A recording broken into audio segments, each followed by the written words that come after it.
Congress leader Bharat Singh Solanki ने दावा किया है कि जम्मू रियासी लोकसभा सीट पर लोगों की भरपूर हिमायत पार्टी को हासिल हो रही है। जम्मू में कांग्रेस की आज मीटिंग हुई जिसमें इंतखाबात पर तबादले ख्याल किया गया। सर, जम्मू रियासी का चुनाव आने वाला है, अभी पोलिंग 26 तारीख को होगी। आज भी आपने मीटिंग करी है, तो किस तरह की तैयारी है और क्या उम्मीद है कांग्रेस को इस कॉन्स्टिट्यूंसी से?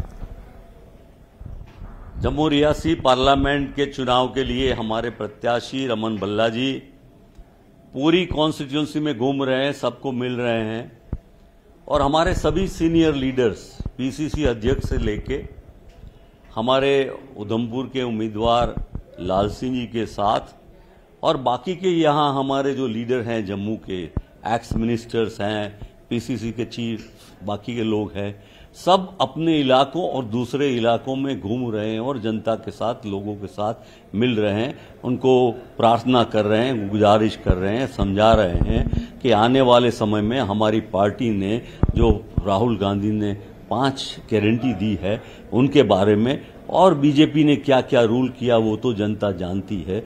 ये प्रचार प्रसार बड़ा तेजी से चल रहा है। ये पिछले 2 ही दिन बचे हैं, इसमें प्रचार को बड़ा तेजी से बढ़ा रहा है।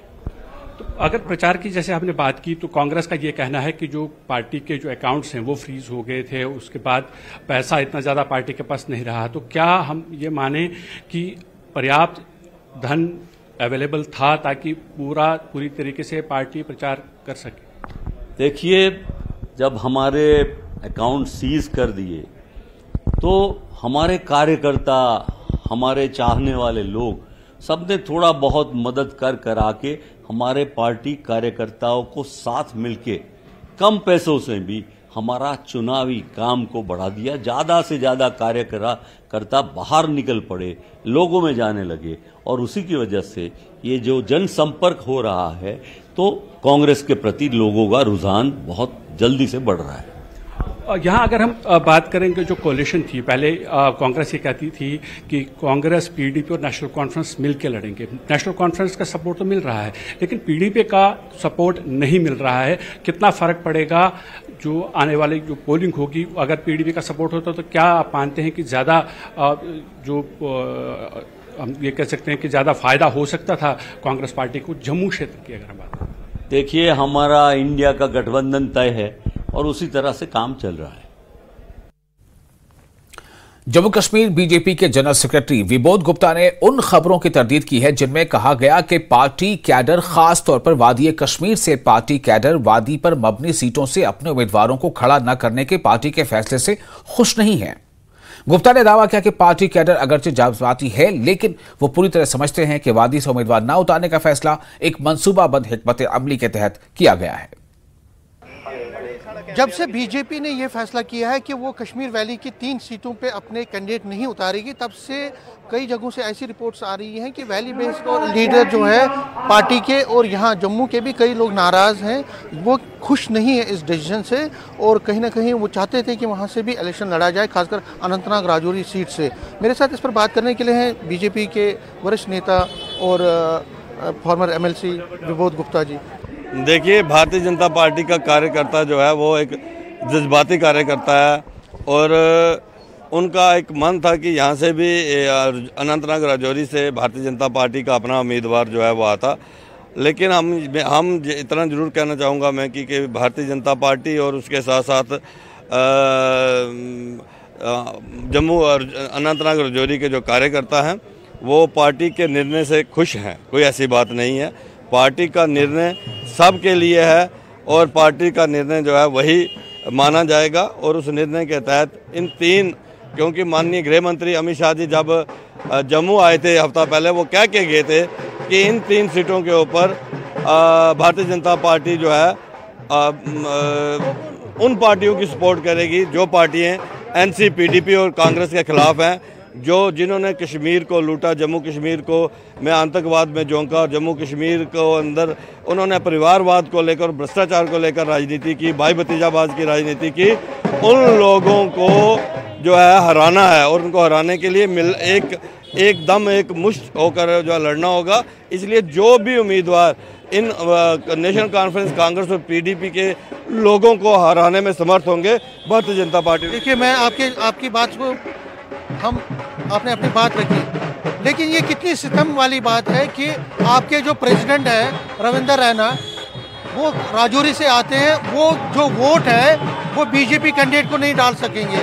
आप भी राजौरी से आते हैं, आप भी बीजेपी कैंडिडेट को नहीं डाल सके, तो जब आप लोग भी वोट नहीं डाल पाएंगे अपने कैंडिडेट को, तो क्या ये है? देखिए, सवाल नेशनल कॉन्फ्रेंस कांग्रेस और पीडीपी को हराने का है और उसके एक स्ट्रेटजिकली इन 3 सीटों के ऊपर एनसी कांग्रेस और पीडीपी को हमें हराना है और वो लोग जो इनको हरा सके भारतीय जनता पार्टी उनको वोट करेगी। कैमरामैन आशु के साथ समीर भट्ट, न्यूज़ 18 जम्मू।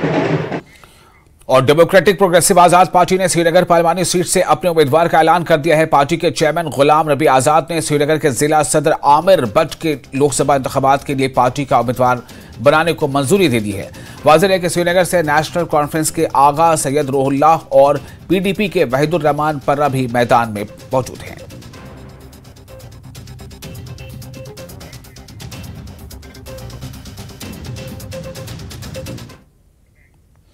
और फिलहाल एक छोटा सा ब्रेक लेते हैं। ब्रेक के बाद खबरों का सिलसिला जारी रहेगा।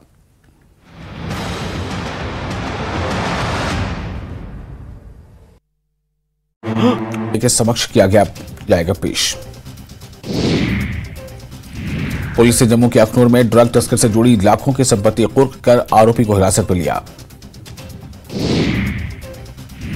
पुंछ में पुलिस ने किया स्कूल के हेडमास्टर को गिरफ्तार। पिस्तौल और ग्रेनेड भी बरामद।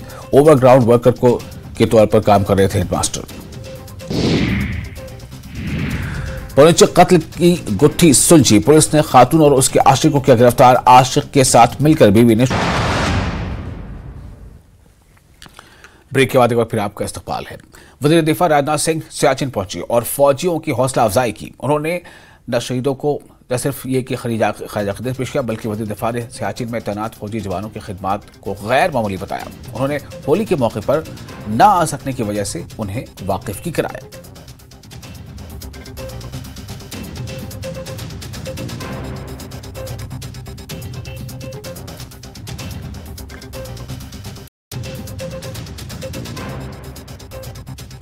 सबसे पहले मैं भारत माता के आप सभी जांबाज सपूतों को तथा आपके परिवार को, चूंकि होली के अवसर पर मैं नहीं आ पाया था, बिलेटेड मैं हार्दिक शुभकामनाएं देता हूं।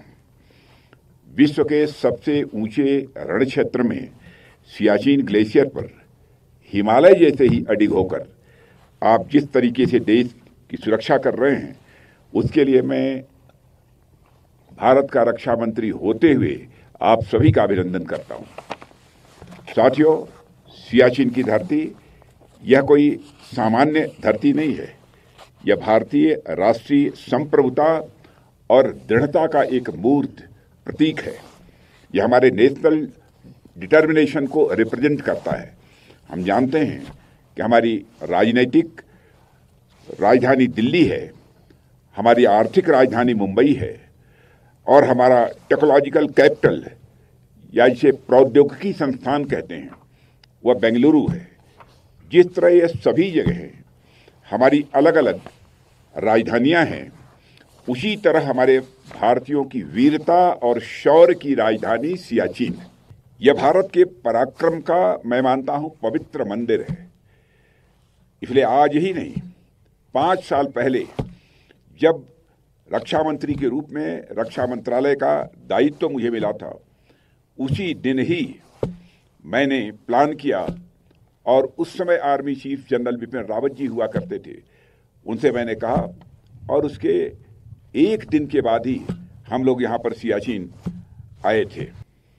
सियाचिन में चला ऑपरेशन मेघदूत की सफलता हम सभी भारतीयों के लिए, मैं मानता हूं कि गौरव का यह विषय है।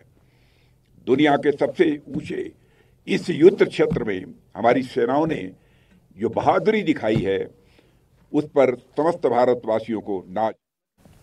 और नेशनल कॉन्फ्रेंस के नायब सदर उमर अब्दुल्ला ने शोपियां में एक बड़ी अवामी जलसे से खिताब किया। उमर ने पीडीपी को निशाना बनाया। उन्होंने कहा कि नेशनल कॉन्फ्रेंस ने मरहूम मुफ्ती सईद को गैर मशरूत हिमायत देने और बीजेपी को न लाने की पेशकश की थी, मगर उन्होंने मंजूर नहीं किया। उमर अब्दुल्ला ने कहा कि महबूबा मुफ्ती अपने दौर में नरेंद्र मोदी की तारीफें करते नहीं थकती थी।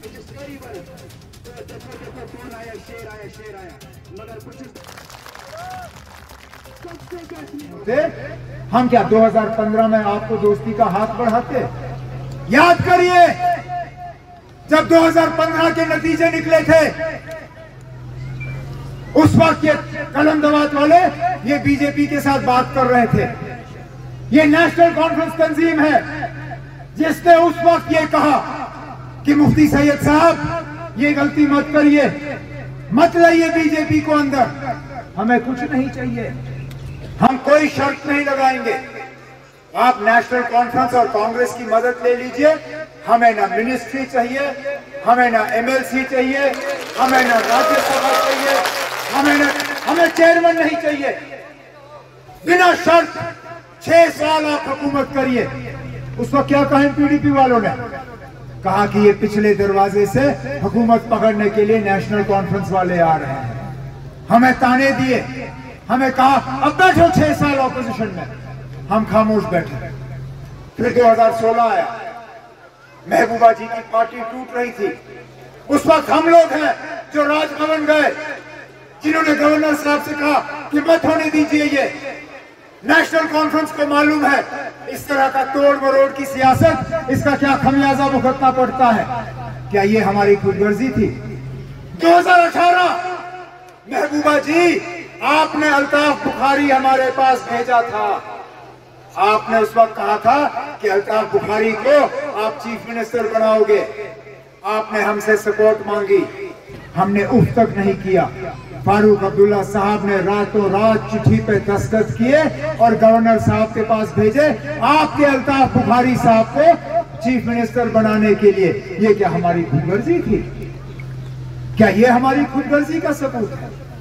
इल्जाम लगाना बहुत आसान है, आप जरा अपना बताइए ना, आपने क्या किया?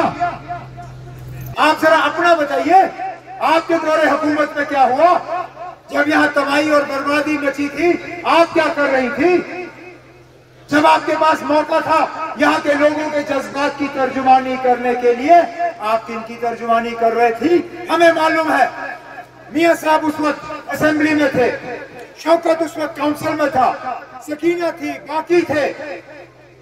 मुझे आपकी तकरीरें याद हैं, आप थकती नहीं थी जनाब मोदी साहब की तारीफ करते करते, रिकॉर्ड गवाह है। आपकी एक एक तकरीर मुझे याद है जो आपने असेंबली में हमारे सामने की, जो आपने काउंसिल में इनके सामने की, जिसमें आपने ये कहा कश्मीरियों को कि अगर एक आदमी है इस दुनिया में जो हमारे मसले हल कर सकता है, उसका नाम नरेंद्र मोदी है। तो किए मसले हल? मिला कुछ हमें? तबाही और बर्बादी के अलावा क्या मिला? हमारी शनाख्त, हमारी पहचान, हमारा वकार, हमारा वजूद, सारा कुछ तहस नहस हुआ। आज हमसे पूछा जाता है कि 370 ने लोगों को क्या दिया? चले नाम और कुछ नहीं दिया, लेकिन इस 370 के तहत जनाब बाबा कौम शेर कश्मीर शेख मोहम्मद अब्दुल्ला ने यहाँ के लोगों को जमीन के मालिकाना हक दिए।